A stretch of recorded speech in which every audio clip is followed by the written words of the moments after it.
Estamos de volta e vamos fazer um giro pelas turmas do TST e conferir casos de destaque.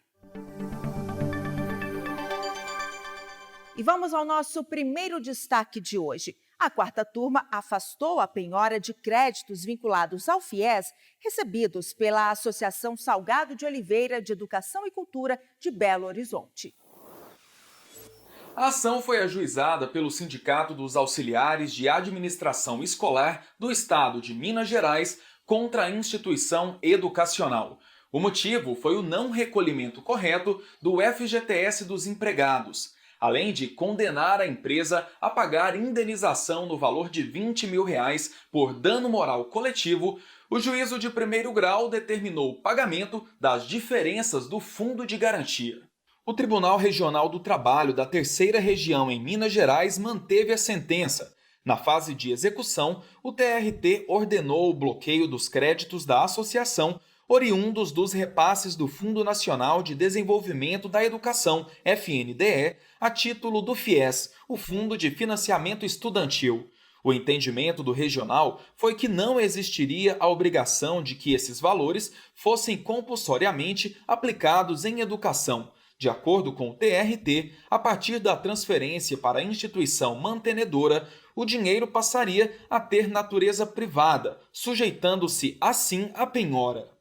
A universidade recorreu e, no Tribunal Superior do Trabalho, o relator do processo na quarta turma, ministro Ives Gandra, destacou o papel do FIES como um instrumento de democratização do acesso à educação de nível superior e meio de concretização do direito fundamental à educação. Ele explicou que o fundo, vinculado ao Ministério da Educação, se destina ao financiamento de cursos superiores não gratuitos e com avaliação positiva nos processos conduzidos pelo Ministério, conforme a Lei 10.260 de 2001. O relator ainda lembrou que, de acordo com a regulamentação, o pagamento dos encargos educacionais é feito por meio de títulos da dívida pública, utilizados pela instituição de ensino para pagamento de contribuições previdenciárias e outros tributos administrados pela Receita Federal.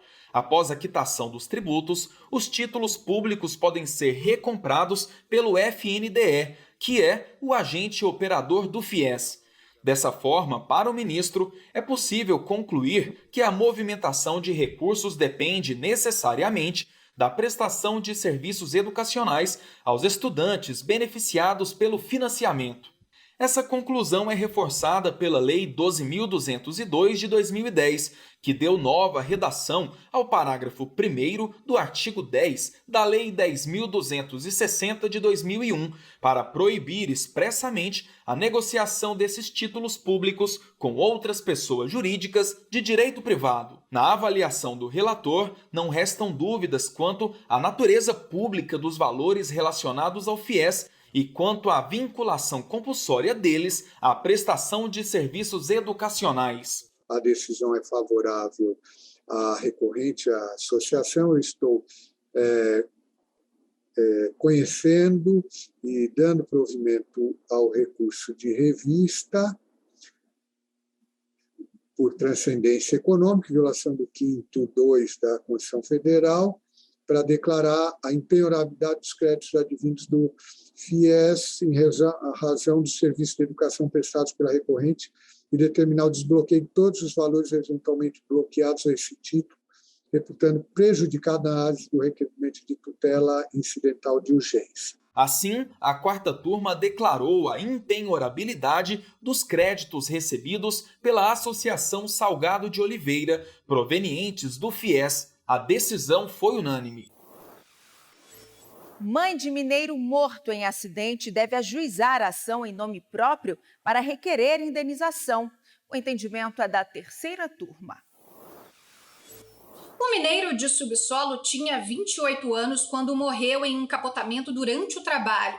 O espólio, representado pela mãe dele na condição de inventariante, buscou na justiça o pagamento de indenização. De acordo com a ação, a mulher era beneficiária e dependente econômica do filho, mas o juízo de primeiro grau extinguiu o processo sem analisar o mérito. O Tribunal Regional do Trabalho da 12ª Região em Santa Catarina manteve a decisão. O TRT argumentou que, apesar de a lei dizer que, com a morte, a representatividade judicial passa a ser do espólio, os pedidos de danos morais e materiais decorrentes do acidente de trabalho devem ser feitos diretamente pelo dependente econômico do trabalhador falecido, por se tratar de direito personalíssimo.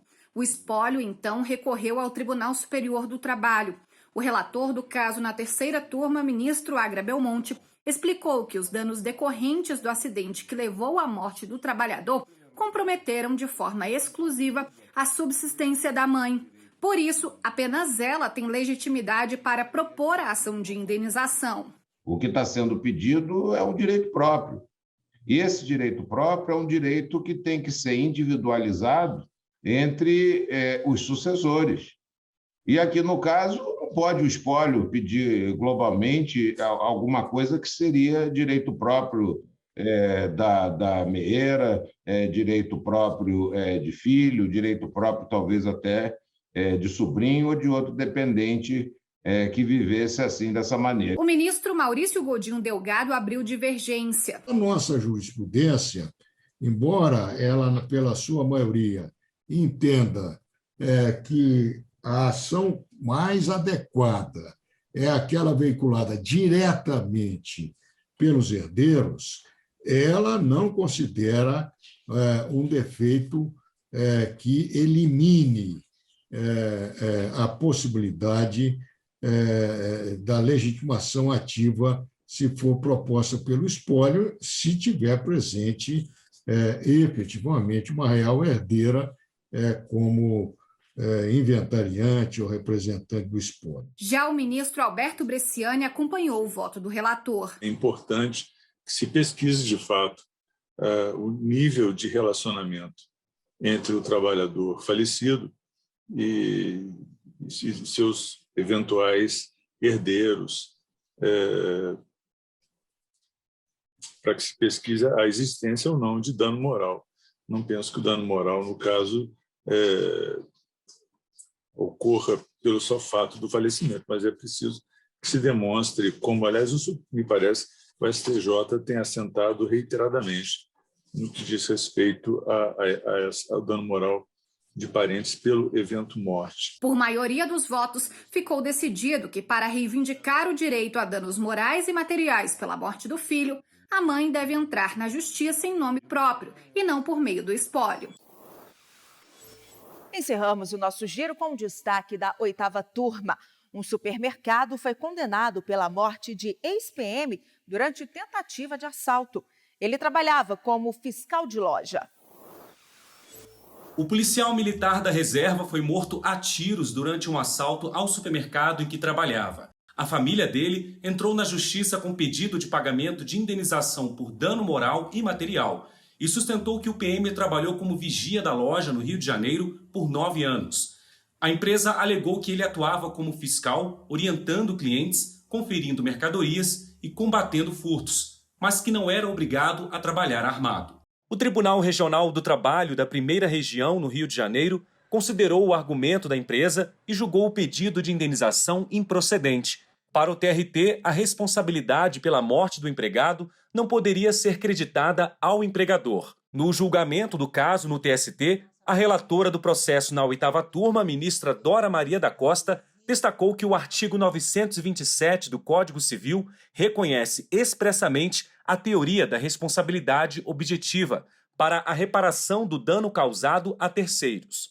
Conforme a ministra, não há dúvida de que a atividade do policial era de risco, uma vez que, na condição de fiscal de loja, o empregado estava suscetível a assaltos de modo mais intenso do que um cidadão comum, e por isso a atuação dele se equipara à de segurança. De acordo com a relatora, ficou evidente a culpa da empresa, que atribuiu ao empregado tarefas que extrapolavam a simples fiscalização, com função típica de segurança, sem fornecer o treinamento necessário, o que acabou levando à morte do empregado. Por unanimidade, a 8ª turma determinou o retorno dos autos à vara do trabalho de origem para que os pedidos de indenização sejam examinados.